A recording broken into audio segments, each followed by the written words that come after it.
Convention. Stay Brony, my friend. Yeah! And remember, Granny Smith loves you.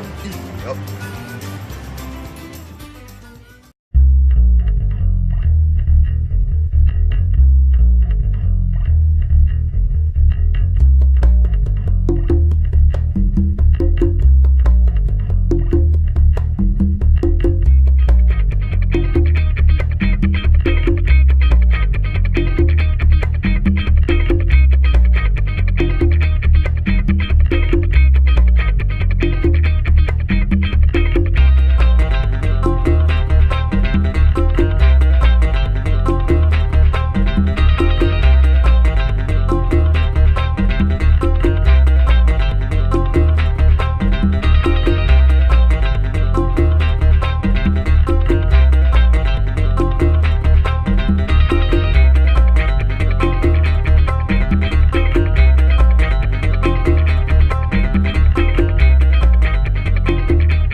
Hey everybody, how you doing? It's your pal Dusty out here on the fabulously dark West Coast under Luna's beautiful night sky with twinkling jewels of light coming down upon us to bless us with their twinkleness, I guess. Whatever you want to call it. But it's dark and it's late, and I'm very sorry about that. But, you know, some people do have jobs. So, thank you very much for joining us this evening. So very late. It's now late night with DustyKatt. You know, David Letterman. Heck that guy. Late night with DustyKatt. And I am here this evening with one very wonderfully gifted artist, very good friend of mine, Casey Robin. Casey.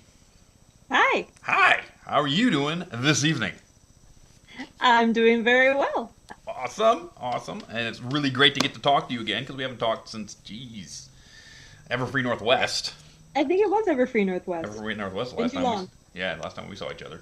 Oh no, I saw you at Sac Brony Expo. Oh, that's right, Sac Brony. You were at Sac Brony, so we did see each other I made there. your sign. You made my sign. That is awesome. Yes, It is sweet. I actually still have that. I took it home, but I still have I'm it. glad. It's cool. Maybe I'll take it to Nightmare Nights this weekend. Well, I'll have somebody behind me just walk around with DustyKatt was here or is here. you could wear it like a sandwich sign. I can wear it like a sandwich sign. Forget name tags. Just wear a sign. There you go. I'm gonna roll through what you sent me as your bio. Here it is. Casey Robin is an illustrator and story artist working out of Sacramento, California. Her clients have included Walt Disney Animation Studios, Zondervan Publishing, and the Pac-12 Conference. I didn't know that. Yeah. She has studied art and animation at CalArts, Studio Art Centers Internationale in Florence, the Illustration Academy at Ringling, and more. Casey Robin has made pictures for print, film, and the web, and she uses crayons, coffee, pencils, paints, things, this, that, and the other, even her computer now and then. Her favorite things to draw are fairy tale characters, people from different cultures, and adorable girls. She finds inspiration in books, music, her family, her friends, and her damn fat cat, Oliver. All that stuff. So that is what she sent me, and she is all good at all of that. All of that. If you have seen or have gone to a West Coast Brony convention, you have seen her. She cosplays as Applejack with her granny. Her mom plays Granny Smith. And her brother played Big Mac. And they set and they bring my dad and then my brother. And they bring apples and apple juice and art and stuff and awesome. And basically it's a party when Sweet Apple Acre shows up. A hoedown. It is the hoedown. I actually helped raise the barn. I did. Yes. Help raise the barn. So, first question. Here we go. CalArts graduate that you are. Any cool stories you have from CalArts when attending there? Like anybody you know end up, being Craig McCracken? Well, actually, I have to confirm this one. And actually, I need to be clear. I was at CalArts summer program, which is the CISA, California Summer School for the Arts. Oh, okay. I got into their college program, and my loan fell through last minute, and so my plans were dashed, and I didn't actually go to official CalArts, but I did go to their summer thing, and it was really cool. Okay. So turns out that I went to CalArts with Emma Coates, who is a wonderfully talented storyboard artist, and she's working now at Pixar. She contributed to Brave, and I remember about 3 years ago, she was like, "I'm working on something, and I can't tell you what it is because it's too awesome." Yeah, and she was always just really sweet and down to earth, and we were the only two who openly liked Disney at the CalArts program because it was not cool to like Disney because Disney's the man and they're trying to keep us down. The princesses and their songs. And so we would unwind by watching Disney movies together. And also there was a guy there named Alex Hirsch, and I gotta confirm this, but he was a super funny guy and really smart. And I was watching the intro to Gravity Falls, and I know that Alex grew up here in California in Piedmont, and it said created by Alex Hirsch. So I have to do my homework, but I would not be surprised if that was the Alex I know. Maybe. Because he was always super duper funny. He did a short called Attila the Nun when we were there. And it was exactly what it sounded like. Say your prayers, sinners, this is Attila the Nun! And it was just full of like religious puns and beating up people. It was great. Crazy. As an artist, when you approach a piece of art, what are you thinking first as a professional artist? Are you thinking your color choice, your composition, your mood? What are you thinking about when you sit down with a blank sheet of paper? That's a good question because it can be super overwhelming. I usually start with shapes. I usually start with what kind of scene is this? Is it threatening or cuddly or what? And what kinds of shapes express that? And I'll sort of really loosely doodle out the shapes that come to mind and then work with those. And then I'll usually get some reference coming in and get a little more realism. But I start with really broad, basic shapes. And that's something that my character design mentor at Disney taught me, Bill Schwab. He's a great, great character designer. But I was getting all detailed and finicky, and he was like, no, just do the big shapes first, then you fill in later. I'm like, oh, God, it makes everything easy. I have tea and scrumpets over my corner. Over my shoulder. Yes, I love that piece. It's got so much action in it, and it's all within the red realm of color that is just really, really cool. Out of everything you sent me, I was going, oh, I love that piece. I want to expand that into a whole line of tea and strumpets where you have the different girls named after teas. You know, chai is like that'd spicy. Be cool. That'd be awesome. And Earl Grey is like the yeah host of ceremonies. Yeah, there you go. That'd be kind of cool. What is your favorite media to work in? Oils, pastels, colored pencils, computers, crayons? My very favorite is a carmine red color erase pencil. It's so soft and it's so beautiful and creamy and flesh-like. I usually underlay that in any of my acrylic paintings. So my second favorite medium is acrylic, and I do washes of acrylic. But color erase, carmine red. Carmine red. It was probably used in this piece. A lot of it. Yeah, oh yeah, it's all of it. Any red sketch you see in any of my pieces, that's that pencil. Nice. What made you think of cosplaying Applejack and bringing Sweet Apple Acres to the conventions? What made you guys bring that all about? You know, it was because I needed my family's help because it was too big a job for me, and because I really related to Applejack. When I started watching the series, I wasn't really won over until the episode Apple Bucking Season because I work myself to death, and that's, you know, a problem I have, and I'm like, oh my God, it's me. That's exactly what I do. And then I realized that my mom was essentially Granny Smith, and that my dad was essentially Big Macintosh, and he's, you know, quiet and dependable and hardworking, and And so I'm like, guys, I will pay for you to go to Seattle if you will dress up like these characters and help me pull this off. And then the apples come from, there's a local place called Apple Hill that I swear is the real life Sweet Apple Acres, and I grew up going there every fall. You have to take me. Love apple orchards. Yeah, you haven't been to Apple Hill? I haven't been to Apple Hill yet. Apples and apple cider and apple fritters. I gotta go there. Seriously, it's Sweet Apple Acres. I actually went there twice this fall. Yeah, Thing is saying, we need to go. So, it's cool. That'd be amazing. Yeah. You've made such wonderful art, and one of my favorite movies, and I think yours is Willy Wonka and the Chocolate Factory. You've made these wonderful Willy Wonka pieces, and one's over my shoulder, the original portrait of Willy. Is that one of your favorite movies? And how did this little series come about? Well, first of all, that is one of my favorite nostalgic movies. It's one they showed in school a lot, and it always did this combination of awe and confused terror that I felt during that movie, mostly during the boat ride. Right. It scared the crap out of me. I hate that scene. But I do love Gene Wilder. I love the rest of it. This was directly commissioned from a collector in New Zealand. Well, directly. It was commissioned through my agent at the Art Insights Gallery, which is a film art gallery. They're big fans of the movie, and they'd seen my work and wanted me to take on doing a formal portrait of Mr. Wonka, doing the candy room, and then I pitched the Oompa Loompas because I really wanted to do them. Yeah, which is this piece here. Yeah. I have the Oompa Loompas over my shoulder. So cute. And I always remembered them being so much cuter than they actually were when I went back and watched it. So I was trying to draw my original memory as a kid watching Willy Wonka rather than what actually exists in the movie. Oh, okay. Yeah, I always thought that Tim Burton's version of the Oompa Loompas was not really cool. Yeah, I love the actor. I love what the actor did, but I didn't think they were. But it doesn't look like an Oompa Loompa. It looks like a guy in a suit. Yeah. Although I did like that they left the squirrels in because that was truer to the original book. Yeah, it was. Yeah, that's kind of cool. Let's see. Sweet Bride, your series Sweet Bride. Let me pull up the first one there. Which I felt really... when I saw it, I hadn't seen that piece before, or these pieces. And it really envisioned, to me, a Norse pagan style Irish. You know, sort of like Kilcullen and Thin Lizzy and all that stuff from Ireland. It really gave me this whole feel. Is that really what you were going for with this series?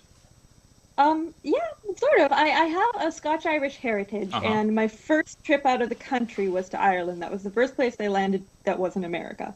And I knew I had roots there, and so I kind of paid close attention. And I really felt a kinship with the folklore of Ireland and the music.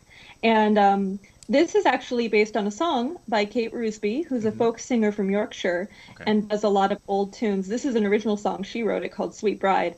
And it does have that feeling of kind of a pagan Celtic story about a woman who marries the prince from under the waves and goes to live in his underwater castle. And that just really captivated my imagination, and I wanted to show it in that style. And here's the picture of them riding away into the waves. And it's really ambiguous in the song whether she went crazy and dreamed the whole thing and died, you know, and like drowned, or whether she's like happily, literally living with the prince under the water. Nice. And I wanted to leave that ambiguity in it. Ha ha ha. That's kind of cool. You know, it's like, is it a happy ending? Maybe not. And that's why he's blank. When it came to detailing the prince, I'm like, you know what?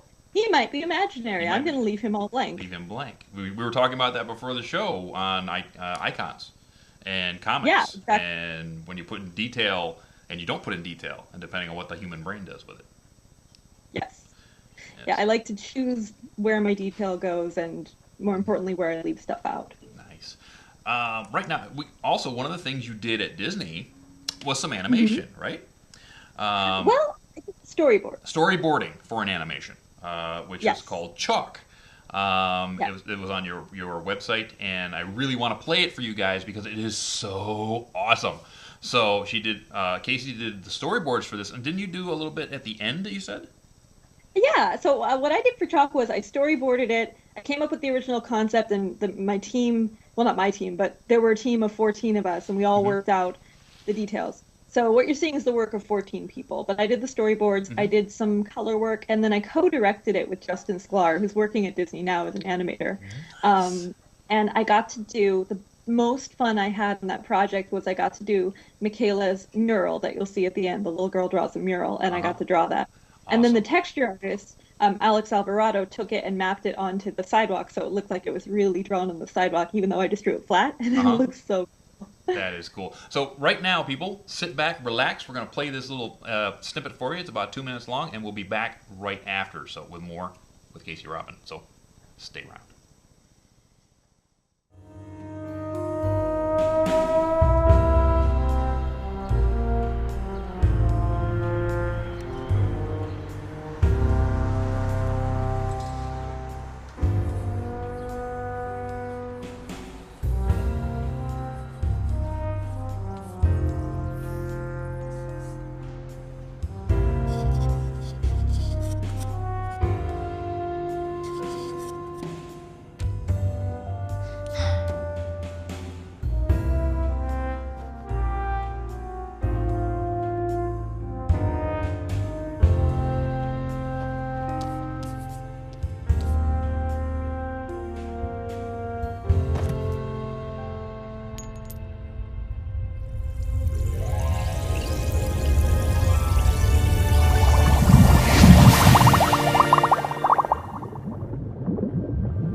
And that was Chalk, as done by Casey and her team at Disney Animation in 2009.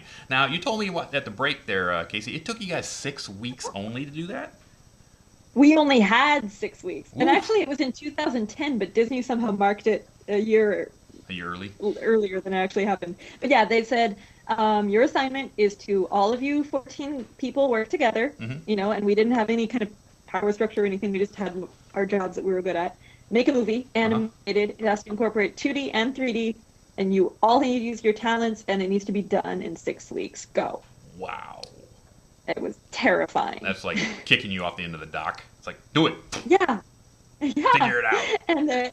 And the reaction to the movie was, we can't believe you finished. We didn't actually think we were going to finish. Wow. And we're like, of course we finished. That was the assignment. They're like, it was impossible. Well, it ain't impossible for us. Yep. There you go. Tell us a bit about that whole process of being an intern at Disney. What was it like working there? Man, it was intense. It was the very most wonderful things happening and just the very worst things happening. And through it all, you're exhausted and exhilarated at the same time. So it was just like, oh my god, this is amazing. I can't believe I'm at Disney. Oh, I just talked to Glenn Keane. He's my hero. And it was like, oh crap, I just realized I'm not talented and soon they're going to find out and kick me out, And then it was like, no, this is great. This is good. Our movie's going to be great. Oh, nothing is working and everyone's fighting. Oh no, we're friends. And oh no. So it was very many different experiences, very close together. But what I have to say is that the people that I worked with were really, really talented people, and I learned a lot from them. And they were all willing to do whatever it took to get the movie done. And that was the attitude that helped us get it done, at all. And that Disney itself, some people think of it as this horrible artist-eating corporate monster, but Disney and the HR team at Disney were very, very invested in our experience and us learning and us coming away from this internship with stuff we could use in our portfolios, with good contacts, with good knowledge, and I'm just so grateful for that. It was an amazing experience in that respect. Well, yeah, if Disney pushed everybody away, they'd run out of artists really quickly. Right. They would. They cared that we were having a fruitful time, Absolutely. And that meant a lot. I'm looking for something. Is that the one I want? Yes, Can I tell amazing. an anecdote? I have so many pieces of artwork to show you guys. I have a list of things down here which I can't keep straight. And I clicked the right one the first time. Oh my god.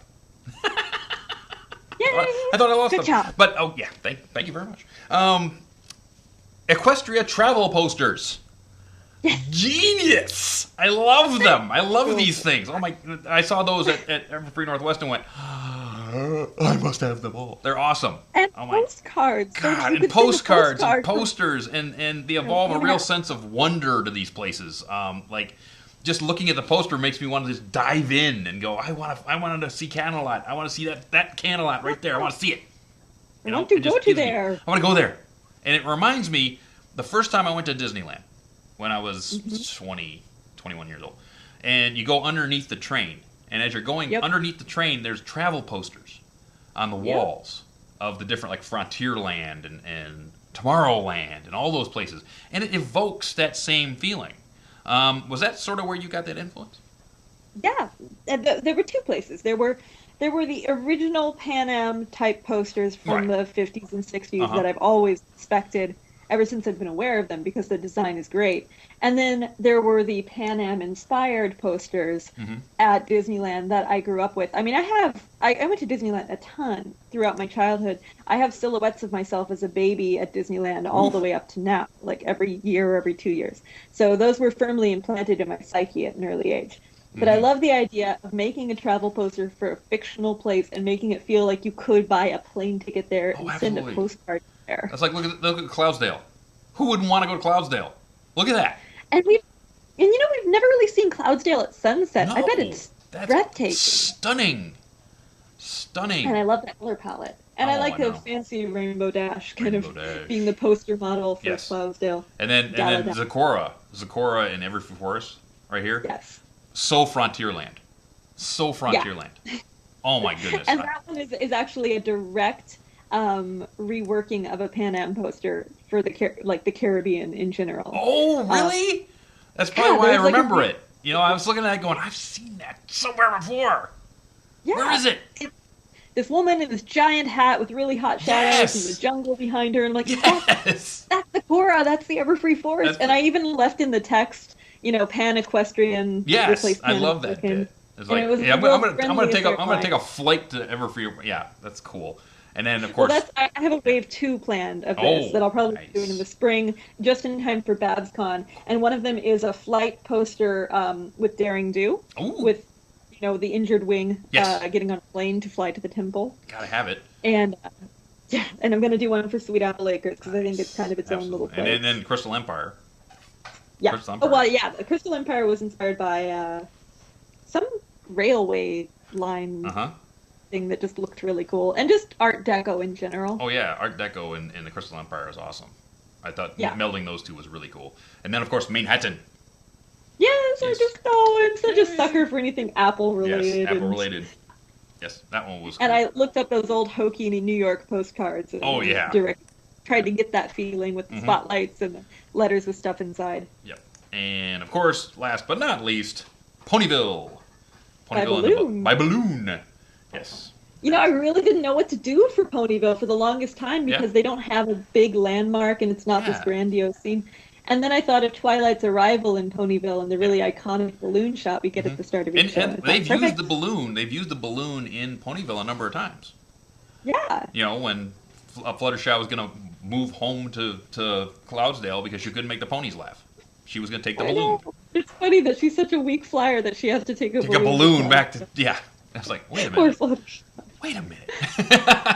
I'm like, I can relate. I can't do sports or run or anything. Yeah. But yeah, I thought that we had these great posters from the era when balloon travel was all the rage, and I thought, what a fun way to work that in. Absolutely. Your art, and we had this in your bio, seems drawn to the fantasy characters like mermaids and pixies and all that stuff. What was the inspiration as a child that brings you back to these kind of characters? Narnia. When I was young. Yes. The first thing I was read that I remember being read out loud to was the Chronicles of Narnia. And I was so wanted to live in that world with naiads and dryads and fauns and witches and all the cool things. And Narnia's never left me. I've still got a lamppost somewhere in the middle of my psyche. Nice. And everything else that I've, latched onto, Harry Potter and even ponies to an extent in the fantasy element, has been drawing back to that original sense of wonder I felt with Narnia. And then also my grandmother used to tell me fairy tales out loud. Like she just memorized Jack and the Beanstalk and things like that and would just tell them. And it made me feel special, and it made me feel like... that there was so much more to the world than just what we see in just the mundane. Oh, yeah. And I like to hang on to that idea. Not literally, but, that we can make the world more magical than it may appear to be at first. Absolutely. Absolutely. Now, you are a professional freelance artist. That is what you do, correct? Yes. Full-time job. Full-time job, freelance artist. What kind of jobs do you find fit your art style that well? Greeting cards, calendars, that kind of thing. What's the kind of jobs that Casey Robin is getting nowadays? Nowadays it's really varied. I've been getting jobs in book illustration, toy package illustration. I did the initial sketch for one of the toys for Disney Pixar Planes. That was actually my first toy illustration job, and I've been getting that. It's on the shelves now. It's really? like I didn't finish the sketch. They only wanted me to do the rough sketch for some reason. Someone else finished it. And then I didn't even know that it had come out, but I was at Toys R Us and I'm like, wait, I did that. Oh my God, that's on the box. Really? Wow, yeah. I gotta go find that. I actually like that movie. It's called Control Dusty. I actually like that movie. Yeah, Amy and I went and saw that movie. I actually liked it. I have not seen it yet. I know I should because I did the toy, but... Yeah, that's kind of cool. I find that my art is really well suited for book illustration, particularly children's books. Yeah. I love illustrated children's books. I collect them. I've collected them since I was in high school. Wow. And that's the kind of work that I'm leading towards. Uh-huh. Kind of in the meantime, I am still looking to go into a studio and work in the pipeline early on as probably a story. Although I have a love for business. I've been torn for years. But in the meantime, I find that what I can do is illustration, that I can do that independently. And it's a way of expressing my art and keeping my art alive. And I like the idea that it would go out into the world as something that kids would be read to or read on their own. Because so much of what my imagination and everything was initially sparked from reading as a child, reading as an adult. I'm reading The Rings right now. Speaking of influences as a child, you drew a lot when you were growing up? Probably like a lot of us artists did. When did you actually know that art was really your calling? It was late. I actually thought I was going to be a famous songwriter. Like I loved Jewel and Lisa Loeb, and I wanted to be them. So when I was about 14 or 15, I think it was that I was reintroduced to the Disney movie as an art form through books, through the art of books, where the first one I saw was like the art of Mickey Mouse through Hercules. And I'd never seen character designs and early sketches and storyboards before, and it blew me away. And as soon as I saw that stuff, and I saw this kind of marriage of storytelling, especially of fairy tales and that kind of thing, and art, I'm like, I need to do that. Cool.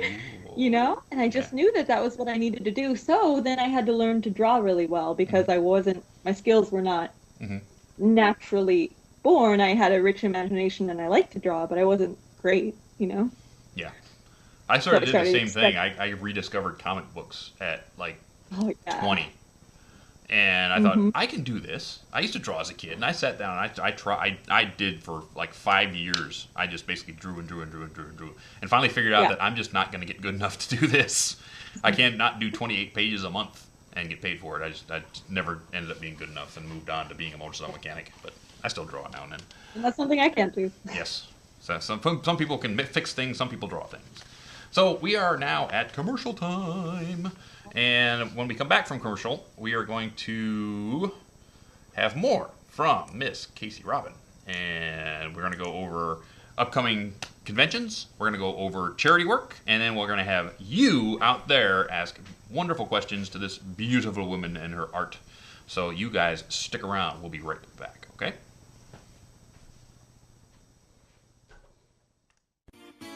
It's harvest season here at Sweet Apple Acres, and the You Pick Apple adventures have begun. You can make the most of this opportunity by getting a bushel full of the plumpest, juiciest apples this side of the ever-free forest. Whether for a homemade apple pie, delicious apple fritters, or fresh off the tree, it all begins with a visit to Sweet Apple Acres Apple Orchard. Go visit with the Apple family, a short trot southwest of Ponyville. Applejack, Well, how'd it do? Granny Smith, Apple Bloom, I want it now! and Big Macintosh Yep. will treat you like one of the family. Fresh apple cider? Try our 10 varieties. Apple pies and dumplings? Mouth watering. Sweet, red, delicious apples? They got 'em. Tart Granny Smith apples? You'll find them there too. No ladders needed. Just rear up and buck you some of the sweet apple goodness that graces the plates of our princesses Celestia and Luna. And remember, our apple stand can be found at the corner of Appleton Road, right near Quills and Sofas. Apple cider donuts, fresh apple butter, and apple juice. It's always a family adventure at Sweet Apple Acres. Would you look at them fancy duds you can get from our friends at WeLoveFine.com? Shoot! Hats, bags, and posters too? They got everything you could ever want. Except apples, of course. So mosey on down to WeLoveFine.com and rustle you up some Sweet Apple Acres Sunday best. Yee-haw! That's right, all you ponies out there. You go down to Sweet Apple Acres and they'll get you anything you need apple related. I'm talking pies, fritters, jams. You know, maybe things you don't even know of yet, but you know, maybe even some apple cider. Oh, it's so good. Ah, so awesome. Here, Thing, could I have some more, please? Yes. Oh, yes. Oh, thank you very much, Thing. Ah, so good. Yep. Thing. Yes. Very good. Mm-hmm. So, we're back, and all you humans out there, if you need anything pony-related, you go to wheeloffind.com because they got everything from shirts, backpacks, all that really great stuff. So you go to wheeloffind.com and pick up some of that stuff. Unless you're going to go get my shirt, and we'll talk about that later. We're back. So we're going to go into upcoming conventions. Here we go. Let me see if I can get the right graphic up there. Is that the right one? No. This is Nightmare Nights Dallas, Texas. This coming weekend, November 8th to 10th. So excited to go. Nightmare Nights Dallas, and that is in Dallas. And we have, and the list is Andrea Libman, Peter New, Brenda Critchlow, Woody Wooten, Jim Miller, Sibsy Larson, GM Barrow, Jason Thiessen, Pixel Kitty, Sophie Cameron, Full Papers, and me. And we'll all be there. So check out nightmarenights.net for all the wonderful things that you can find out about there. Tickets are still available. I'm not sure about hotel rooms, but check that out. Next would be BabsCon. And that's going to be April 18th through 20th, 2014. They are going to have Andrea Libman, GM Barrow, M.A. Larson, Amy Keating-Rogers, music by Eurobeat, Brony, Fanning, Tarby, and Michael A. And I have a special announcement for you. Special announcement on this show, right here, right now. Guess what? Guess who else is coming? Take a guess. Take a small guess. Who else is coming? Megan McCarthy. You heard it here first. Megan McCarthy is coming to BabsCon this spring, April 18th to 20th. Mark your calendars. I'm going to be there. Maybe I'll get some more tattoo done so she can take another picture. Loves my tattoo. Yeah. So, yes. Megan McCarthy to attend BabsCon this spring. Also, you can go to an Ask blog. Their mascot, Golden Gates, has her own Ask blog. So go to her Tumblr page and ask her a couple of questions about something. Maybe anything, like how the Golden Gate Bridge gets painted. I'm sure she knows. So check that one out. And then, also coming up, is Canterlot Convention, Toronto, Ontario, November 16th, 17th. Rena Chan, Hot Diggity Demon, Jesse Nowak, DJ Midley, and Beam Pegasus. But guess what? If you have the time and you're up in that area, Michelle Creeper and Black Griffin are now coming also. Yes, they are. So, if you can get your butt to Toronto that weekend, that would be a very good thing to do. Lots of fun is going to be had in Toronto that weekend. Now, that is upcoming conventions. And if you have a convention coming up and you want me to talk about it, send me some info at dusty@manleysbrony.com. Now, into charity. Last shoe, we had Michelle Creeper, and she had her charity Because I Am a Girl. And this is what we do for that. Far too many places, girls are not given the support they need in the classroom. Astonishing places don't have, in the Western world, they don't have books or paper or pencils or nothing. So what we did is we set up a charity so that you guys could put some money down for that. We busted that one up. We got some last-minute anonymous donations to put us over the top, and I think we ended up to a little over $600. 600 bits is where we ended up. So with that means the backpack is in play. So we not only get the brushable rainbow dash, the vinyl scratch cell phone plug, the comic book. Not only do we get those things, but the derpy backpack with the head on it. Let me get that out here because it's so cool. Look at this. Spaghetti hair derpy. Whee! This thing is freaking awesome. I can just see you going to class with derpy hanging on your head. It's going to be awesome. So, I have this hat. This Disney hat full of names. We're going to dig in here. And we're going to get one out. Whee! This one. Who's this? Sean D'Amico. Sean, you have won this week. So you get that stuff. I will contact you later after the show to get your contact info to send that out. Now, put my hat on my head. Yeah. See? Got Dusty on it. Love this hat. It's awesome. Okay, so we move forward to Casey Robbins' charity. Casey. Yes. Tell us a bit about UNICEF. Yes. So UNICEF is an American fund that helps children all around the world, and their goal is to keep children, to prevent them from dying from preventable causes. So they're working with, malaria, reducing the amount of malaria in the world. They're working with providing children with vaccines early on so that they don't get diseases that are preventable. Yes. They do disaster relief for children in Syria who have to winter in camps in Syria because of all that's been going on.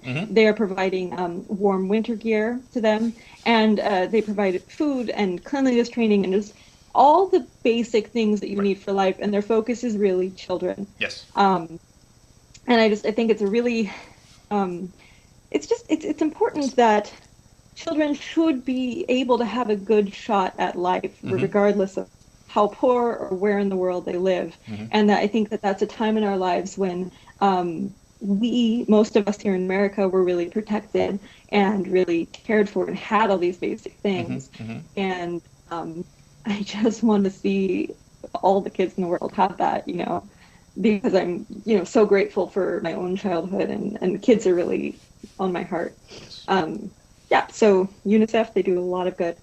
Absolutely they do. So this is what we're going to do, people. You're going to go to manleysbrony.com. You're going to click the little link, and you're going to give some money to the charity. And so if you give $5 or more, you're in the drawing for this box of Series 2 cards. Got one left from the anonymous donor. Thank you very much. Got one left. I've been saving this one for something good. This is the time. So that, if we crack 5 bills, Casey has generously offered a set of her prints signed, which will end up in my hands in about a week. So, and that will go to you if we crack 5 bills. Now, Thing over there not only will match 1 for 5 if we crack 5, but has donated. If we crack a grand, 1 Monopoly set, My Little Pony. If we crack 1,000 bits. So, get over there, get your friends over there, get your mom and dad over there to and I wanted to donate. add a thing. Absolutely. Dusty, I am also providing the original of my hand-drawn Smile Every Pony that features all 6. Yeah. That's part of the pot. What? The original? Yeah. The original. Get out. Yeah. Really? Now, what you have to know is the original was painted with a white background because the client I painted it for was not sure what background they wanted. So the starburst that you see available in prints was not actually there. It was painted separately. So that it does have all the main things. I don't care. It's an original Casey Robin. Yeah, it's the original. And I can't have it. Send it off, and I'm really fond of it. So, but I think it's a really good cause. So. And I can't have it. Oh my. I'm But sorry. It's That's not only the set of prints, not only the set of cards, not only the original artwork, but if we crack $1,000, there's a Monopoly game over there. Why wouldn't you give some money? You should. You should. Just because it's a good thing to do. Not because of the stuff, but because it's a good thing to do, you should do that. But there's more stuff, too. And that is charity work for the week. Thank you very much. You know what, Case? You need to help me. You need to help me here. You need to help me. Okay. I've lost Screwball again. Screwy. Oh, no. I need to call for Screwball. Screwball! Screwy! What? Screwball! Ah! Hey, Screwball! How's it going? Hi! Where are you hiding this time? In the darkness. In the darkness. Do you attack the darkness? Well, the darkness is mine. Well, I am darkness. What's up, my Screwball? It's going pretty good. I'm not used to it being so dark. I know, man. Jeez. Luna turned the lights off. Plus, the days are getting a whole lot shorter, I know. so that adds to the stinking dark creepiness. Woo! But I had to ride the bike home into pitch black tonight. Oh goodness, it snowed a good, I don't know, foot or more here. What? Of over a day. It's Alberta. Of course, wow. it's gonna snow a foot. Yeah, and most of It's like Saskatchewan 70 too. Wow. Yeah, driving was not fun. Fun. So hey, how many questions we got? We got plenty. Plenty. I will bring them right on in. So this is from Firemain. For you, Cassie. How is your mother doing? Yeah, where's Granny? My mother's doing wonderfully. Shall I call her in? Yeah. No. Yes. My mom? Let me see if I can get Granny in here. See if you can Just get a Granny second. in here. Ain't a party without Granny Smith. Time for Granny. Just a second. Wait! Granny Smith! Can you get on over here, please? Everybody wants to talk to you. Oh, you gotta come on up here. I'm coming up here. I got visitors. Oh, Oh. we're entertaining callers, Good but folks. Howdy. Howdy! Hey, is that my DustyKatt? It is! Hey, nice to not see you. Nice to not see you too. Are you having tea with Filthy Rich downstairs? Yeah, no, we got some old friends, Oh. and they just stopped by. They're moving up north, Uh-huh. and they need a place to lay down their head for the night and get Oh. off their hooves. They're tired. Okay. So Okay. yeah, so I'm tending some hospitality. Hospitality! That's cool. oh, We just wanted to say hello. Jokes sometimes. What? We just wanted to say hello because we ain't talked to you in a while. I know, I miss you too. Oh, I miss you. Stay Brony, my friend, okay? We're gonna do that. And I want you to remember something. What? Granny Smith loves you. Well, we love you too. Yeah, and Aw. Granny Smith was your pony. I gotta go take care of my Okay. friend. Okay. all right, Granny. Love you, Granny. Okay, bye. Bye-bye. Love you. So in short, she's doing great. George, she's doing awesome. Sweet. That new hip is really working out. Oh yeah, it's worked wonders. Mm-hmm. You know, my Granny Smith is modeled after my actual grandma. My Mhm. mom basically just tends to be grandma with less swearing when she's being Granny Less swearing. Buy some apples. Smith. Yeah, exactly. Give me your money. We take cash or credit. Next. Next. So this one is from Dark Amethyst. For Cassie, what inspired you to do as you do as far as art? To do as I do? To do as she does. Well, do you mean to do art? Well, I guess I can't ask him. Well, what inspires me in terms of subject matter is usually stories. And it's usually stories that are very simple, like fairy tales, like myths, because I can play around with them and I can explore what it'd be like to come at it from a different culture, or to turn the villain into the hero and look at it that way, or just to kind of get the feeling of the story. And as far as what inspired me to do art, period, I have to say the Disney movies of the 90s were what planted the seed. I was 5 when The Little Mermaid came out. I saw it in theaters. It is the earliest memory I have of being in a theater ever. And I was just bowled over, and it kind of changed my life. And then, you know, I grew up with Beauty and the Beast and Aladdin and these wonderful, beautifully drawn, beautifully colored, beautifully told stories, and I wanted to affect people in the ways those affected me. So, Cool. That's awesome. yeah, planted the seed there. Next. So this one is from Violet Bray. To Cassie, how long did the Applejack costume take to make, and where did you get the material for it? Oh, not long at all. I had a pair of jeans, so I wore those. I went to Goodwill, and I happened to find a 4-H brand shirt that was the perfect Applejack color. Wow. My mom made me a cutie mark out of felt in half a day. I wore my natural hair. I got a hat from the dollar store and cut a notch out of it, and painted freckles on my face, and I found some Goodwill boots, and that was Done. about it. Yep. And now I have a custom Applejack leather belt from Firefly Farms. It's incredible. Cool. It has Applejack all over it, Winona on the handle. Nice. Aw, It's really cool. Sweet. that is really cool. So I'm wearing that to BadsCon. I'm going to BadsCon, by the way. Nice. Yes. We'll see you Wait, later. you are? Yeah, she is. Yeah. I I'm not might be signed up yet, going. but I'm totally. You gotta come. I Screwball. might be going. You gotta come down here. How? How, That's where I wanted Dusty, to do isn't it away like from- close by where you live? Yeah, it's only like 40 minutes from me. Not even that.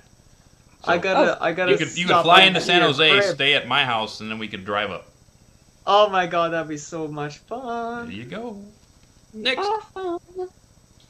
I'm sorry, I'm just so flabbergasted. Is that the right term to use? I don't know. So this one is from Pink Pearl Apple. As you guys know, or those who don't know, it's actually National Candy Day today. Really? National Candy Day? I didn't know So- that. Today? Yeah, today. Thing! To my candy! I hardly ate any candy today. I have to make Apple up for wants to that. ask if you guys are gonna buy all of the candy. I don't have to buy all the candy. All my candy's over there. Oh, buy more. It's National Candy Day. Yes. I need to buy more. I'm all out. I gave it away for Halloween. See? Candy. Candy. Candy. Candy. Candy. Yay! Yay, Woo! Candy. See? Candy. I think this would I also really be like- Pinkie Pie's most favorite day. Milky Way Dark. Yeesh. It's followed by National Sugar Coma Day. Yeah, there you go. Followed by being sick. I have to say, I have been eating a box of Count Chocula all by myself over the past 3 days, maybe. I think my bloodstream is about 80% Count Chocula right now.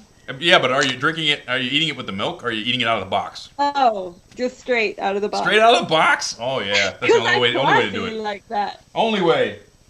Oh yeah. Oh, it's no good with milk. I tried it once. It's I don't know. It's weird. That's like It's blueberry. Lucky Charms. Blueberry is horrible with milk. Ugh. Horrible. I had this. I'm I trying had to think this. horrible stuff. There was this one that I had. It was like some kind of Kellogg's berry mix of some kind, but Uh-huh. always made the milk turn purple. Weird. Was it the Kix one? Yeah. Berry I Kix. think that might have been it. Yes. Yeah, that is some weird things to milk. Yeah. Kind of disturbing sometimes. Like, dude, do I want to drink this milk? I don't know. Oh, probably not. Well, back when I was at CalArts, I used to have this habit of munching on dry Lucky Charms when I had to work late, and it was kind of a nervous thing. Sometimes the crunchy made me feel better, Uh-huh. and the sugar helped me stay awake. So I had some paintings I had to finish, and Count Chocula's been helping me through it. Oh jeez. And when I did the Wonka pieces, I was eating so much candy. I was trying to inspire myself, and I couldn't stop. So much nerds and taffy and nerd throats and red vines. It came out Oh. alright. Yeah. So this one is from. Oh no, not this name again. I'm always trouble with this one. I'm just gonna call you Tokuas. Taco. Oh. Taco-ness? Taco-ness? Tatsukuga. Taco-ness? You know I can't. There you go. Let's call him Taku. Let's There call we him go. Taco-ness. There you go. Taco. Taco. Hi, Taco. Question to all: what is your favorite '80s anime? That's a hard one. Ooh, for that's me. a hard one. Oh. 80s. Wow. I wasn't really turned on to anime till Miyazaki, and then my exposure's been spotty. I love, I love Nausicaa, which is not an anime so much as a film, but it's got the 80s written all over it. Right. Nausicaa and the Valley of the Wind. Mm-hmm. Probably be my favorite. Yeah. I like Sailor Moon for its hokiness, although that's more 90s than 80s. That's a little bit. That's like 80s, early 90s. I don't know. I'm really torn because wasn't Akira in the 80s? The movie. Akira's Yeah, cool. Akira. I was like really turned on. I wasn't turned on to Japanese animation until Akira, and then I started watching some stuff like Robotech back in the day. Even then, I think Robotech was probably the one that I remember the most from the 80s. Of course, it was the biggest one there, but mostly, when you had Voltron and you had all that stuff, but that was really, redubbed stuff that they were still doing in the 70s. And then you had Robotech, which was basically made for American TV. And then that was pretty much the start of it. And then Akira sort of kicked it off for me, and I started looking for stuff. I just started And looking Akira for it. holds up. It's still good. Oh yeah, Akira still holds up. Oh my god. It'll hold up forever. It's a wonderful movie. Yeah. Yeah. It's a political thriller. I mean, really. Yeah.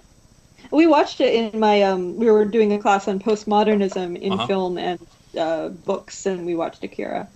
Yeah. Wonderful movie. It is very postmodern. It's kind of a Blade Runner approach to the future. Yeah. I don't know much for 80s. I was growing up to Pokemon and Dragon Ball Z, those sort of things. I was too old when those came out. I meant nostalgic for those. I was more like.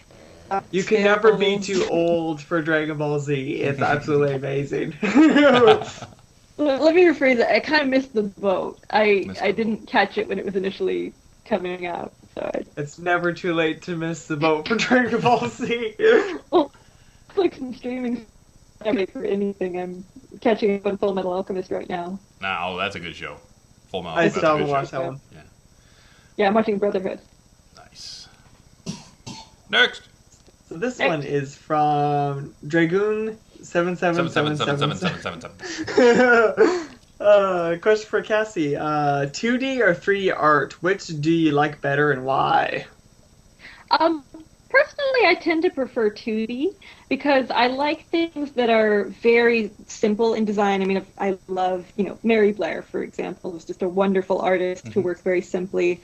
I like Art Deco and even like ancient Egyptian art. I've always been drawn to things that are kind of flat and graphic and simple because they look more different from the real world and they tend to spark my imagination more. And I feel like they look a little bit more man-made, which I tend to relate more to things that look like they were made by human hands, And 3D is fabulous, but well, for one thing, I guess I didn't grow up with it, so I had to get used to it. And then, I grew up with the Disney Renaissance. I love Paperman. I gotta say, that was a gorgeous film. I love the way they blended 2D and 3D, and I would love to see more like that. Also, La Luna. I think Pixar's La Luna had that simplicity that I love in some of the best 2D, and yet it was using the roundness and the beautiful lighting of 3D. So I think that movie. Wait, which one was that one again? I'm trying to remember that one. Little boy who was learning his family's trade. They go to the moon and harvest stars. Okay, yes. Oh, wow, I haven't seen that in so long. Oh, it's so good. It was yes. Which is my favorite book, ever. Yeah, and it was just so simple, like a fable. I loved that, and I loved how unrealistic it was, and it kind of had this childlike logic that, if you put a ladder there, you could get to the moon. It would have covered with little stars, of course, and you could pick them up with the broom. I like how the child point of view in art. Short answer 2D, long answer pen. I honestly, my most favorite kind of art would, as always, I love realism so much. Like, if you want true realism, Robert Bateman. Absolutely a brilliant Canadian artist. You should definitely check out his stuff. I have a bunch of his art right in this very house. It's absolutely awesome. Nice. I don't know. I've seen him. I'll have to check him out. I'll Google him. Your jaw will just drop. You're like, is that just a photograph? No, that's not a photograph. That's actual painting. I'm certainly impressed by that kind of stuff. Although, even in Renaissance art, I've always been more of a Botticelli fan than a Michelangelo fan. Bringing elements of myth and things that are invisible into the picture. Speaking of art, that huge giant cache of Nazi stolen art was found. Like 1 billion euros. Yeah, €1 billion worth of art was found in some guy's flat in Germany, in Berlin. As almost 200 pieces that were wanted, that they knew were stolen by the Nazis, were found. I was like, wow. Incredible. I don't know. I don't remember the full history to it, but I think it went where the Nazis were trying to wipe out history by burning and stealing all sorts of art and that sort of thing. I know there's actually a movie coming out soon that's just about that. Just about guys trying to save the art. Yeah, that's going to be pretty good. Yeah, That's I gonna be want to good. see that. I don't remember what it's called though. I like the trailer. Cool. Next. So this one is from Helm of Dismay. He says, I was wondering what you guys do to unwind slash relax, as I've been having real trouble sleeping as of late. Ooh, well, I've done things like I've got 70s headphone cans, and I will put on soothing music and just lay in my bed and just let the music play and just sort of shut my eyes and go deep into my subconscious and just shut everything off. Just shut off. And it's sort of like sensory deprivation. You know, you just don't think, you don't touch anything, you just lay there and then you shut your mind off from sound by just putting on the headphones and playing calming music, and you just basically you go out. It's wonderfully refreshing. My brain never shuts off. That's exactly what I do. I just listen to orchestral, of course the soothing ones, not the hardcore action pack stuff. Try to get sleep on that, no thanks. That's not soothing. March of the Valkyries. The Ride of the Valkyries, yes. Oh, yes. So calming. So calming. Yeah, it's soothing music. I can't sleep with earphones on, but I'll listen to it to a point where I'm absolutely exhausted, and then I'll just pull off the earphones, wrap up the iPod, and tuck around my pillow, and I'm out like in a trill second. Works very well. For me, it's reading. You know, right now I'm reading through Fellowship of the Ring for the first time. It's very cool. Because my brain is very verbal and thinks in words and doesn't shut up.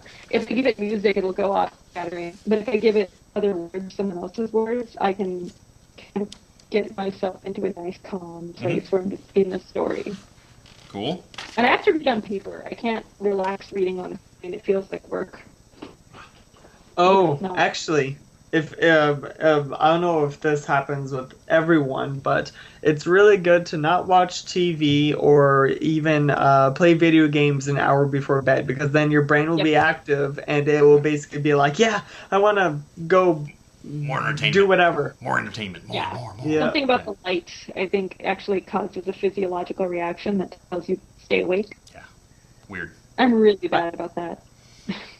Next. So this one is from Dirty Kitten. Oh goodness. He's a dirty little kitten. So the question is, for you, Dusty. What? How do you keep your awesome mustache so straight? I wake up and mine turns all frilly. See this? See this comb? Right here? Just like that. Just like that. Oh, feels so good. I can't see it. It's me using a princess comb out of My Little Pony That's awesome. and straightening my mustache because it feels so good. And these things are awesome because they're actually angled from tip to bottom, so they actually straighten the hair. These are probably the best mustache combs I've ever found, and I use them, and I'm proud to use these. They're awesome. That's amazing. Yes. That's so awesome. I love that. Love them. I got like 4 of them around the house. I got one here. I got one in my bathroom. I got one over there.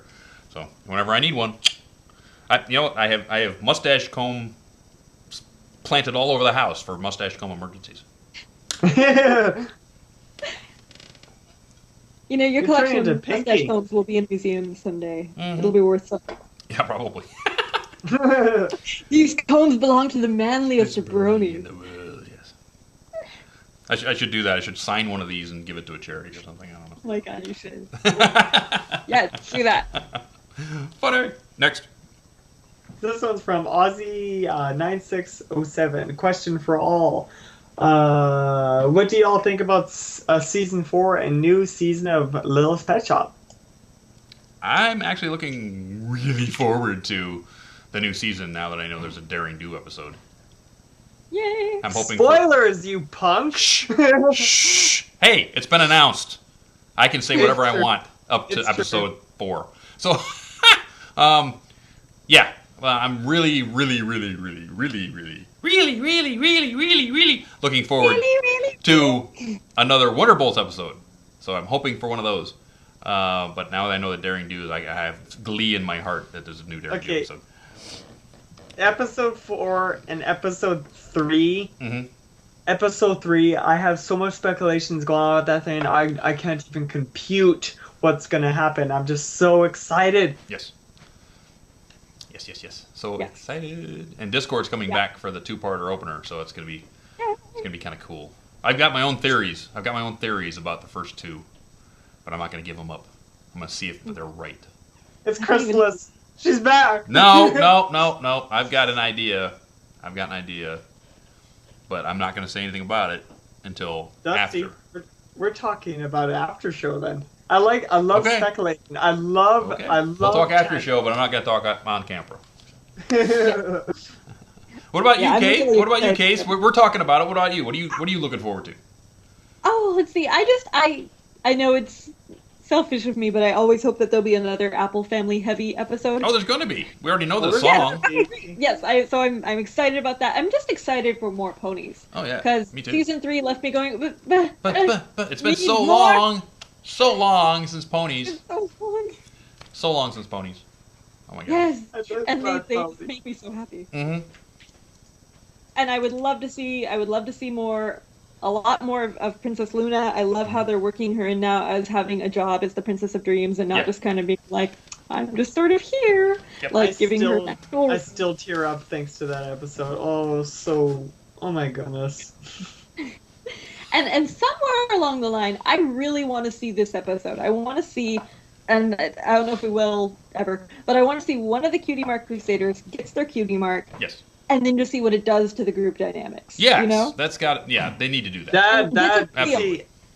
That's very genius idea too, because then you get to see if their friendship is actually bound enough, or are they going to go their separate ways. Jealousy, would there be insecurity? Would there be gloating on the part of whoever got it? Yes. How would they? I'm sure they'd pull through, but what would happen? You know, how would their egos handle it?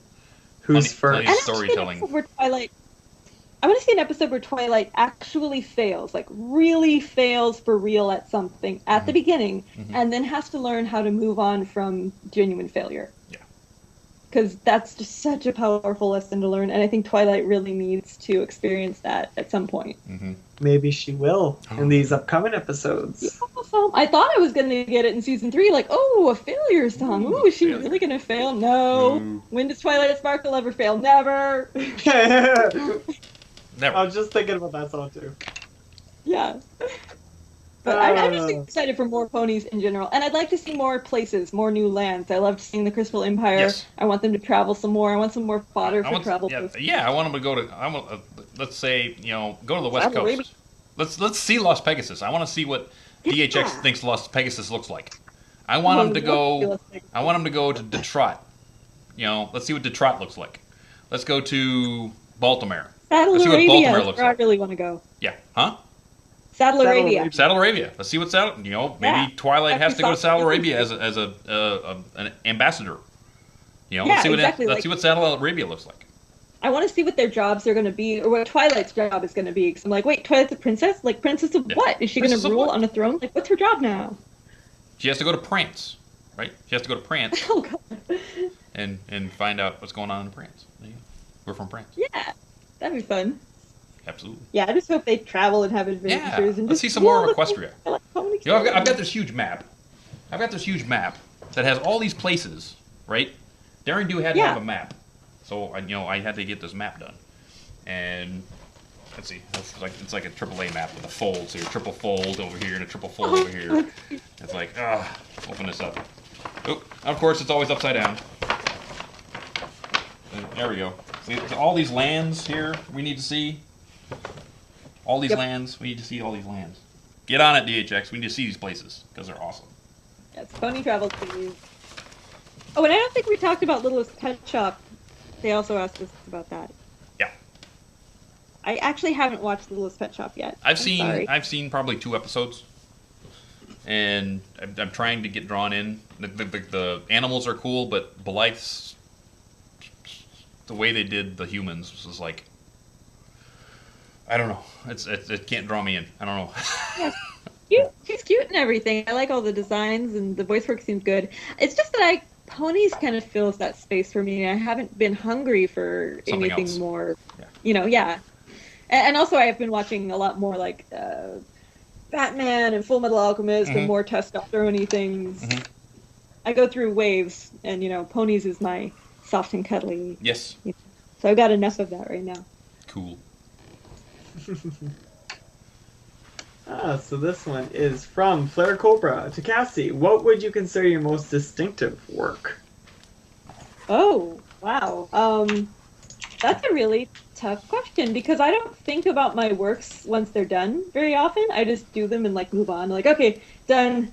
Gonna sleep now for a week. Never gonna look at it again. I think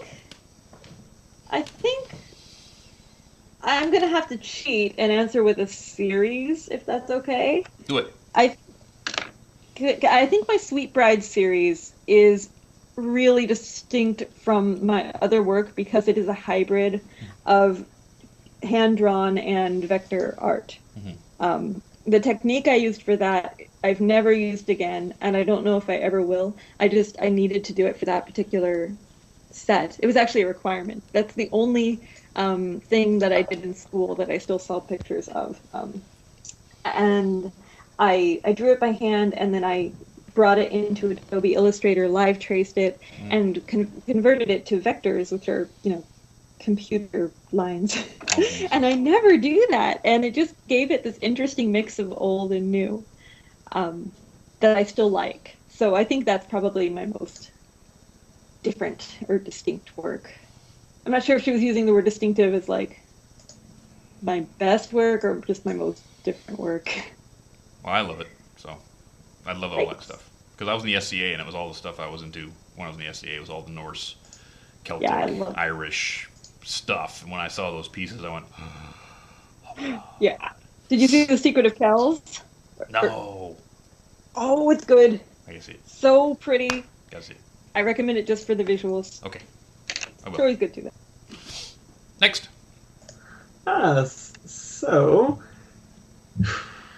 let me think. One sec. So this one is from James Justice! The resident superhero of Stay Brony, my friends. Savior of cornflakes. All over the world. What does James Justice want to know this week? It's a question for all. What plans do you guys have for Hearthwarming Eve? Oh, that's way too... That's way out there, man. I can't make plans that far out. November is considered getting ready for, so... You know what I'm getting ready for right now? I'm getting ready for Nightmare Nights, and then I'm going to get ready to eat turkey. And then after I get done eating turkey, then I'll start thinking about Hearthwarming Eve. I've already been hearing all sorts of Christmas music. I'm not even kidding. Christmas stuff's all everywhere. Yep. It's all in the mall. It's all everywhere. But you know what? I'm doing Nightmare Nights, then I'm doing turkey, then I'm doing this. And I got cooking shows I need to do, and I've got stuff, one step at a time. One step at a time. So. That's kind of where I've been. Although my dad's a worship leader, and he's been working on the children's Christmas musical since September. Mm-hmm. So I've been hearing Christmas music of sorts for months. I'm planning to just spend a lot of time with friends, just chill, because my family, we won't get together until actual very close to Christmas or after Christmas, because my siblings live up in Seattle. So my friends and I are going to bake cookies and watch campy cartoons, and then when the family is together, it's going to be 100% family time and just pretty much chilling and eating and staying in our pajamas. Awesome. That's really chill. My everyday. Awesome. Well, I work a ton, and it's so hard for me to turn off. But at Christmas time, Christmas is my most favorite sacred holiday, or that I just can't miss. And so I go all out. And Dickens Fair! I'm going to Dickens Fair. Ooh, that's going to be awesome. I've been to Dickens Fair in a number of years. Oh, it's so much fun. And I'm going to go to Fezziwig's Christmas party and eat roasted chestnuts and sing carols. There you go. Great. Sweet. Gonna dress up as an urchin a la Oliver Twist. Nice. Next. So this one is from Von Bray. To all, how was everyone's Halloween, and what was the best costume you saw during the night? Ooh. Well, we both, Thing and I got home from work and we waited for about half an hour for a kid to show up, and they didn't. And I cul-de-sac. So we all got our costumes on and jumped in my truck, and we went to the mall and hung out. We went to Hot Topic to show off and saw our friends at Hot Topic, and then found out that there were $3 burritos at Chipotle if you were in costume. I did that too. Yeah, so we went to $3 burritos. And then jumped in the truck and went downtown San Jose to find something to do. Couldn't find anything to do. So we went to Santana Row, which is a little bit outside of town. There were tons of people there, so we got out of the truck and we're walking around, and there was a couple of really great costumes. There were these two girls that were dressed up as with painted like the Hispanic death faces. And, like a Dia de los Muertos? Yeah. And then they had like bodysuits on with the bones and everything. They were really cool. Wow, those were really nice. That's so much fun. I had a great Halloween. I was on a really tight deadline, so I really didn't have time to party, but I decided that didn't matter because it was Halloween, so I just stayed up later. And I dressed as like a space cadet, like a retro 60s, kind of Tomorrowland with a silver bodysuit, and I had a hoop skirt that lit up as like a party skirt. So I lit up the dance floor. Almost every element of my costume lit up in some way or another. And I went to the Ultra Lounge the night before Halloween and danced. It was just like a really fun club. My favorite costume I saw there was a guy came in a homemade jellyfish costume. Like he had this giant bulby bowl thing on his head and all these LED tentacles streaming down and like shimmery stuff wrapped around. And it was just a combination of impressive and incredibly silly. And I was like, dude, you're a jellyfish. That's awesome. That's cool. That's my favorite. And then the day of Halloween, the $3 burritos and hanging out with friends at the mall. Oh yeah. Yummy. I basically worked. Got a lot of compliments about my Assassin's Creed costume. I saw that. Good stuff. Everyone just absolutely loved it. So I was basically sneaking around and freaking out my people I work with. I'll like grab them at the back or try to choke them or something like that, and it was a blast. But best costume I've ever seen would have to be Mando Pony's Nathan Drake costume. It's the coolest thing imaginable. I don't think I love Nathan Drake, and I think Mando pulled off the most perfect Nathan Drake imaginable. Cool. Like, and if you guys want to see it, check out Brony React. Sipsy Sully was pretty good. That was really awesome. I said to her that it was hot. Probably was. It was. Next. It was very well done. Sorry. Fudge cakes. Fudge cakes. Holy fudge cakes. Oh, so this one's from Loyal Hearts to Cassie. Do you have any cosplay plans for future cons? Well, okay. I just in general, I have become a fan of Ever After High. I gotten really nerdy about dolls lately, and I got into Monster High, and through that I got into Ever After High, which is sons and daughters of famous fairy tale characters. So I want to find a convention that'll give me an excuse to dress as Madeline Hatter, who's the daughter of the Mad Hatter, and it's just like a classic Lolita dress, but Mad Hatterized, and she wears like a teacup on her head and stuff like that. Cool. So that's not pony related. And as far as pony cons, I'm gonna keep doing the Applejack thing for a while. I've debated whether I should just go as myself as Casey Robin or go as Applejack. For now, I feel like it's making people really happy to have Sweet Apple Acres, and I don't want to take that away. And I love Applejack, and she's the most like me. And then I love having Mom as Granny Smith. So for as long as I can have Mom as Granny Smith, I think I'll keep being Applejack. Cool. Unless, I don't know. Well, if you don't do Applejack, where am I going to get my apples? I go to a con I'll go to a con and have to bring my own apples.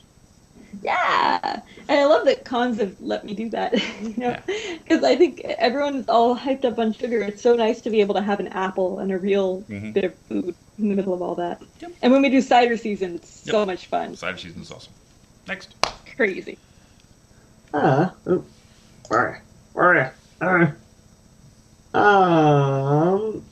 also this is also from Loyal Heart. A question to you, Dusty. Why, Dusty, did you not be in the Smile HD Bronies React? I was busy.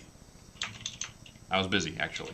I was supposed to be in it, and I ended up getting busy with some other stuff, and I couldn't do it. He needed it way too fast for, and I was right in the middle of something at the time, and I didn't have time to get it done. So it was just a timing issue. I would have, but I just didn't have time. You should see it. It is. I did see it. It's so funny. I did see it. It was awesome. The thing is, everybody was dressed up, and I didn't have my Daring Do costume done yet. So it was like, I would have been without costume. You could have dressed as the manliest Brony. Casey. Yes. I'm sitting here. I'm combing Lotus's hair, and her tail is like off. How did you curl her tail? Half of it's not working anymore. Oh, okay. By the way, people, this is Aloe and Lotus. Casey made these for me. They are awesome. Look at this. These are cool. Thanks. Yes. I wrapped it around. What did I wrap it around? I wrapped it around something like a big straw, and then dunked it in boiling water to hold the curl. Okay, I'll fix it. The curl's coming out. Yeah, basically, if you set it around anything and then dip it in a mug of just boiled water, and then let it dry around that thing, it'll keep that shape. Okay, I'll fix it. I've discovered I am not quite very good at pony hair styling. Better than me. You should see all my ponies around here. It's like I haven't styled a one yet. I've got like 100 ponies with no hairstyles. I haven't either. All I did was I kind of tied up sort of bangs for Rainbow Dash because I couldn't stand her having long curly hair. It was just so out of character. I know. I gotta fix Rainbow. My Trixie, her hair kind of looks like Pinkie Pie's right now. Bye. And then when I try to do Pinkie Pie's hair, it never looks like Pinkie Pie's. So it's like, Trixie, how do you do this? Magic. Evil magic. Evil. Yes, I'll say. Evil. She had the alicorn amulet. Evil magic. That's how she does it. It's hard to get Pinkie Pie tight corkscrew curls on a doll that small. Yeah, it is. Not easy. And the pony hair is nylon, so it's liable to melt if you use too high a heat on it. It's not the most forgiving medium. I know too much about doll hair now. I've gotten the whole error. Did you melt a couple of ponies' hairs? I love the people who do the sculpted manes and tails, like Otaku Squirrel stuff is incredible. Yes. Yeah. Yes, it is. Well, really more accurate. Mm-hmm. So this one is from Pink Pearl Apple. Any advice to someone else in art school? I hate doing still life, and they make me. Yes, I had the same thing. I hated still life, and they made me do it. Okay, so general advice. Well, first I'll give advice on the still life stuff. Grin and bear it with still lifes. The stuff that you don't even realize you're learning about shading and form and just the basics of art that you're getting practice in through boring still lifes really will come in handy later. It'll sink into your subconscious and you'll just kind of know when light should be bouncing a certain direction or when something needs to look more solid. By just drawing inanimate objects. And it can be a lot more fun if you allow yourself to have a private sketchbook too and draw really, really quick still lifes in pen. Like if every day you draw your lunch, you'll start to find it more interesting. Try and just get the basic outline and just go at it in a really lighthearted way, because so many times still lifes is just hours of sitting and shading and blending, and I know it can get boring, but you do learn a lot through it. And then make sure that you're also doing what you love on the side, like do your homework, do it well, because you are going to be learning some valuable stuff. But, keep your secret sketchbook for the things that you really feel like you need to do. They couldn't stop me from drawing fairy tales and mermaids and things. They tried. They begged me to stop, and I wouldn't. And my teachers were like, "You're never going to learn anything. You're just going to draw mermaids." And I'm like, "Yes, I am." So do your homework, but also do what you love, and that'll keep your interest up while you're developing your skills. And draw from life. Drawing from life is the number one thing you can do to become a better artist, at least better skilled drawer. Yes. Cool. Next. Sorry. So I also have my phone out at the exact same. I'm multitasking like crazy. So this one is from Shakira Speeder. This is for Casey. I created OC pony art sets. I was wondering, would you like me to create your very own art set? Oh, I actually don't know what an art set is. He makes these awesome posters. He makes a poster of your OC. It's kind of cool. Oh, cool. So I don't have an OC. I know. I should. I mean, I kind of made one on the Pony Creator thing with the Casey Robin palette and like hair like mine and a bow. Yes. But I really have been more canon oriented. But if you're offering to make something, that's cool. I love seeing people's art and seeing what they make. So I would definitely, if you wanted to make something and send it to me, I would be very, very happy. Cool. And would love to look at it. Okay, Casey, pick a race. Pegasus, unicorn, Okay. Earth pony. Earth pony. Earth pony. Wait, Casey's an Earth pony. Yes. And what's the body color? Light blue. Light blue. What's the main color? Cream, like pale yellow. Pale yellow. Bob Really, cut or really long hair? Short, like Short a hair. pixie. And cutie mark. Cutie mark. I'd like a pencil with some kind of sparkles around it. Done. You have your OC. Woohoo! And a bow. It was so easy. I'm the OC generator. We've done this like 4 times so far. Yes. That was Yes. fun. Yes. So, hey, Screwball. What? Guess what time it is? I got nothing. What is it? It is the time of the one last question. Oh, for fudge cakes. I know. For I know. fudge cakes, Dusty. We're having a good time, but I gotta have that one last awesome question. I know you've been saving. Because you do that kind of thing. Sometimes. Sometimes. 1 second. Let me. I'm still multitasking like unbelievably crazy. I'm braiding this one out because honestly I've been holding on to it. I noticed that he was having quite the trouble trying to send it to me on IRC, and so I'm pretty sure everyone in the IRC knows what I'm gonna bring up. But Manuel Reyes, it's actually gonna be his birthday coming up. Ooh. And he was wondering if we could wish him a happy birthday. Well, of course we wish you a happy birthday. Happy birthday, dude. Happy birthday, Yes. Manuel Ray. Every time you get to trip around the sun is awesome. Turning 25, older than me. 25. Goodness. Oh my. Awesome. What day is his birthday exactly? November 23rd, but he wanted to get it on. Coming up. Well, happy Coming up, birthday ain't to it? you. Mine's on the 12th. I'm gonna be 29. Oh my god. Hopefully I don't put seems the so- cake batter in the confetti cannon again. It's pretty fun though. It's yummy. It has tasty, messy It's tasty. results. There you go. Yeah. And with that, we are at the end of the program, sadly enough. So I am going to read for you all of the wonderful, awesome, original entertainment you can see right here on Everfree Network. We start out on Mondays with this show, Stay Brony, My Friends, and then we go into Tuesdays.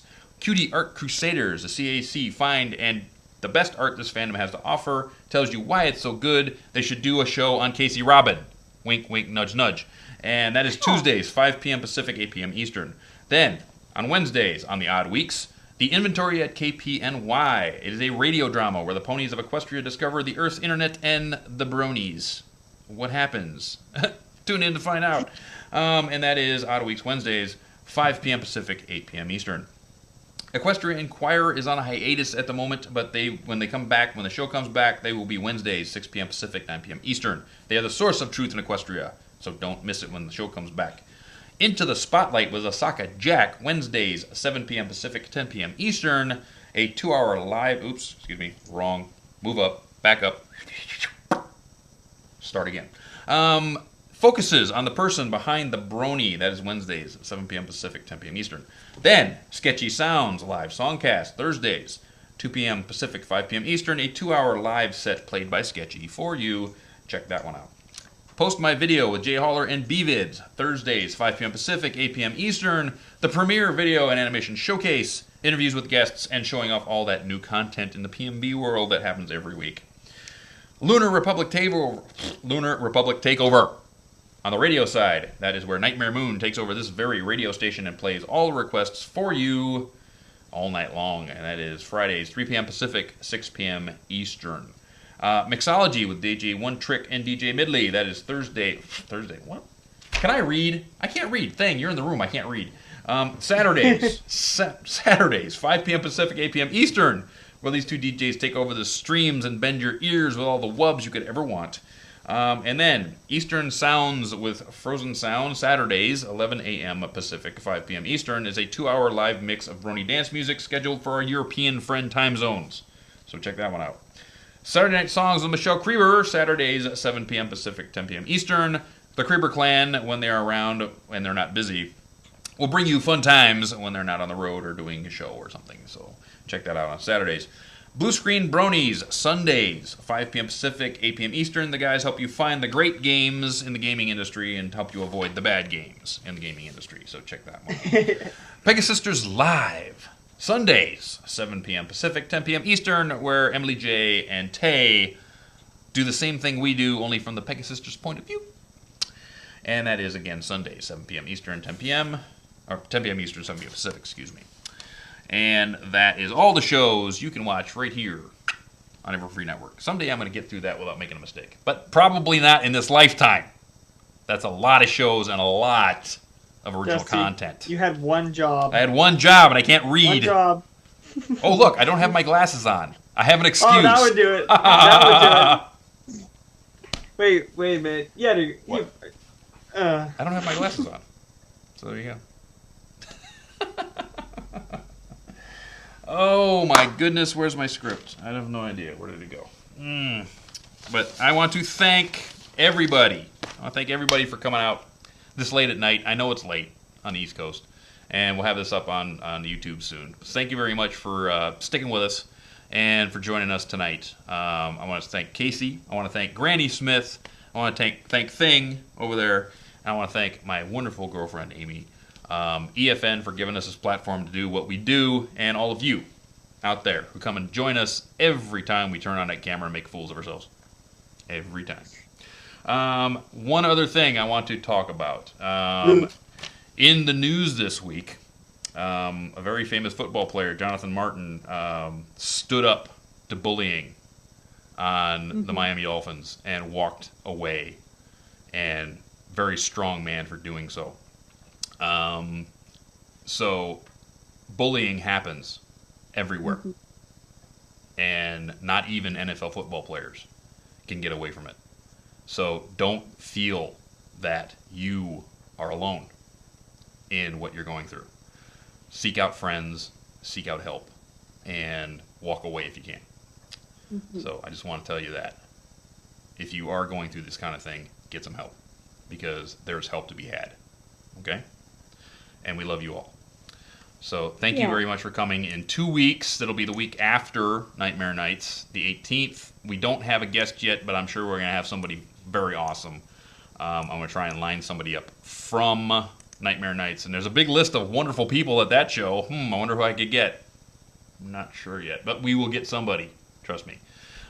So with that, we're going to sign out. I'm going to go get some dinner because I'm starving. It's late at night. I mean, come on. I gotta sing more shanties. This game. Oh my god.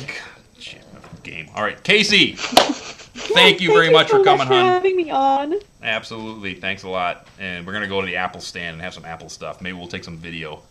Apples. Yay. Apples. And we'll catch y'all. We'll catch y'all in 2 weeks. Have fun. Ciao. Bye.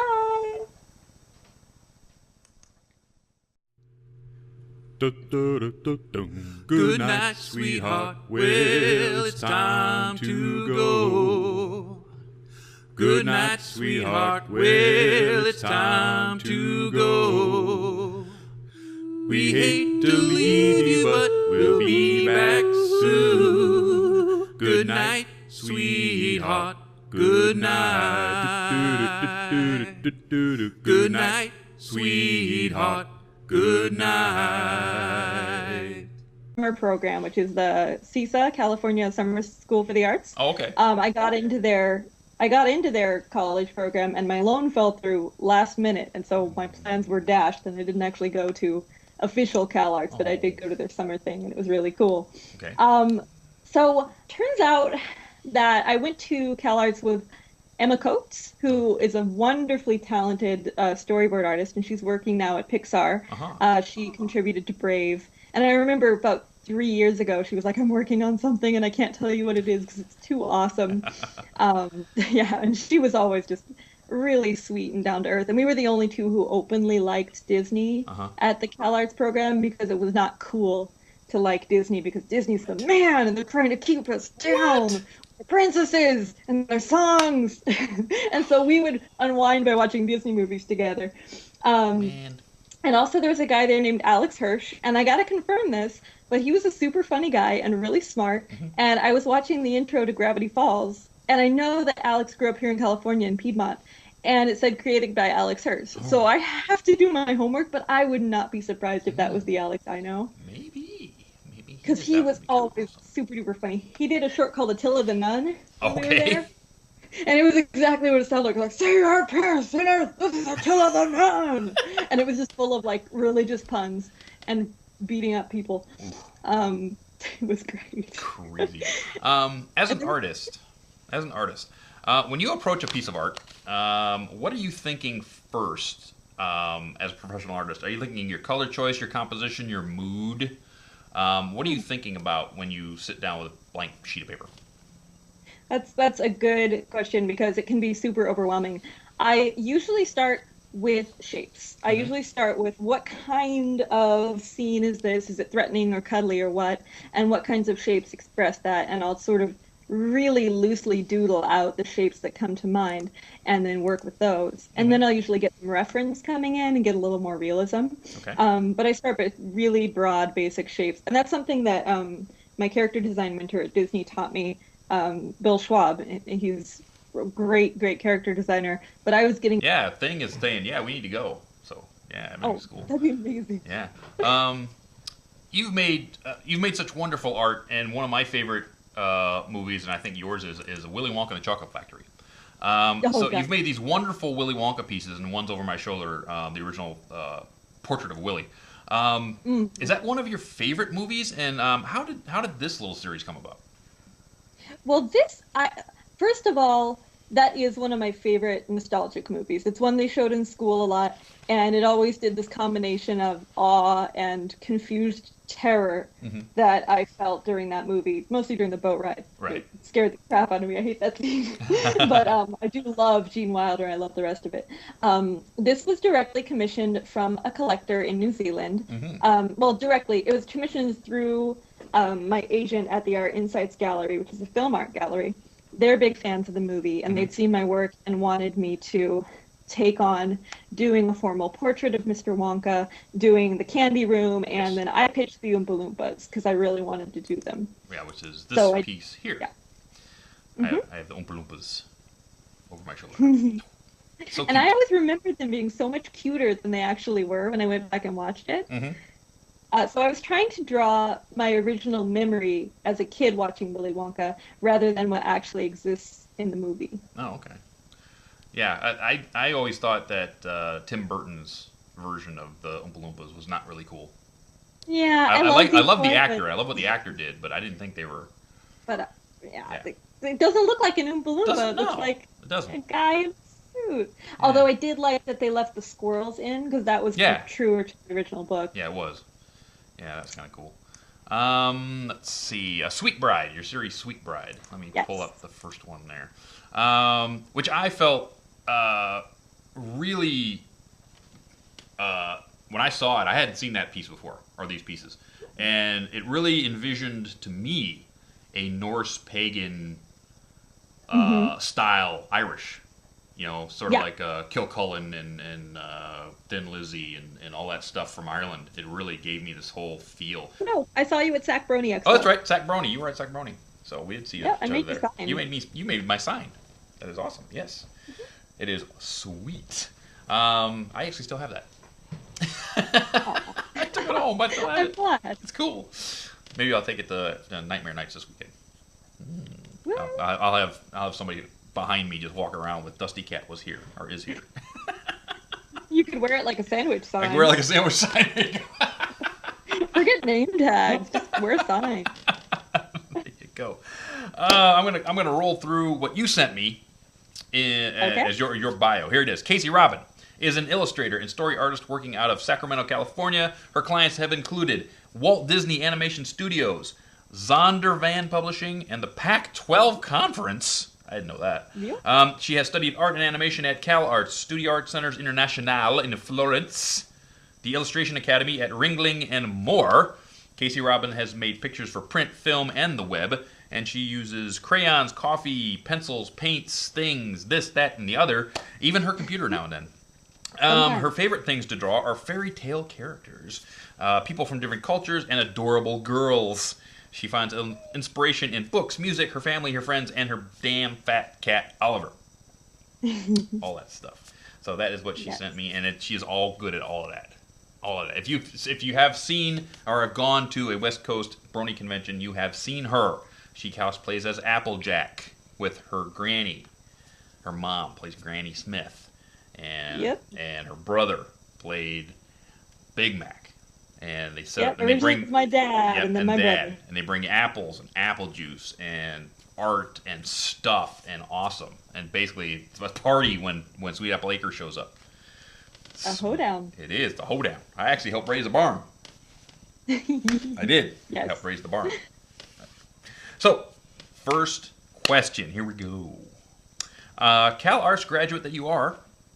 Any cool stories you have from CalArts when attending there? Like anybody you know end up, being Craig McCracken?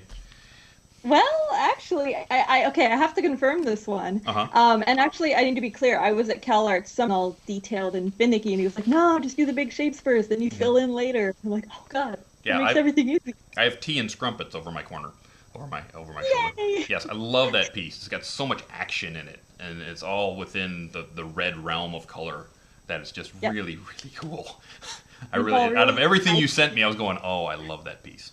I want to expand that into a whole line of tea and strumpets where you have the different girls named after teas. Chai is like spicy. That'd be cool. That'd be awesome. And Earl Grey is like the host of ceremonies. Yeah, there you go. That'd be kind of cool. What is your favorite media to work in? Oils, pastels, colored pencils, computers, crayons? My very favorite is a carmine red color erase pencil. It's so soft and it's so beautiful and creamy and flesh-like. I usually underlay that in any of my acrylic paintings. So my second favorite medium is acrylic, and I do washes of acrylic. But color erase, carmine red. Carmine red. It was probably used in this piece. A lot of it. Yeah, oh yeah, with all of it. Any red sketch you see in any of my pieces, that's that pencil. Nice. What made you think of cosplaying Applejack and bringing Sweet Apple Acres to the conventions? What made you guys bring that all about?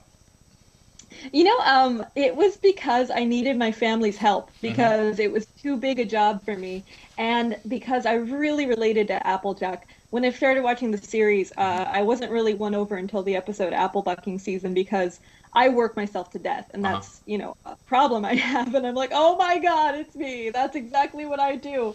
And then I realized that my mom was essentially Granny Smith, and that my dad was essentially Big Macintosh, and he's, quiet and dependable and hardworking, and so I'm like, guys, I will pay for you to go to Seattle if you will dress up like these characters and help me pull this off. And then the apples come from, there's a local place called Apple Hill that I swear is the real life Sweet Apple Acres, and I grew up going there every fall. You have to take me. Love apple orchards. Yeah, you haven't been to Apple Hill? I haven't been to Apple Hill yet. Apples and apple cider and apple fritters. I gotta go there. Seriously, it's Sweet Apple Acres. Yeah. I actually went there twice this fall. You are watching Stay Brony, my friend. Yeah! And remember, Granny Smith loves you. Yep.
Hey everybody, how you doing? It's your pal Dusty out here on the fabulously dark West Coast under Luna's beautiful night sky with twinkling jewels of light coming down upon us to bless us with their twinkleness, I guess.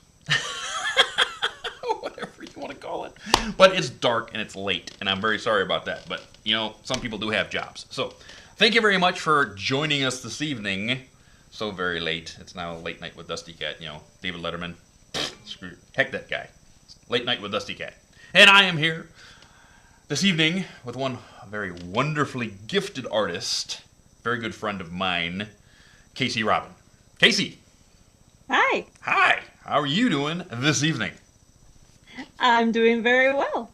Awesome. Awesome. And it's really great to get to talk to you again because we haven't talked since, geez, Everfree Northwest. I think it was Everfree Northwest. Everfree Northwest Been last too time. long. Last time we saw each other.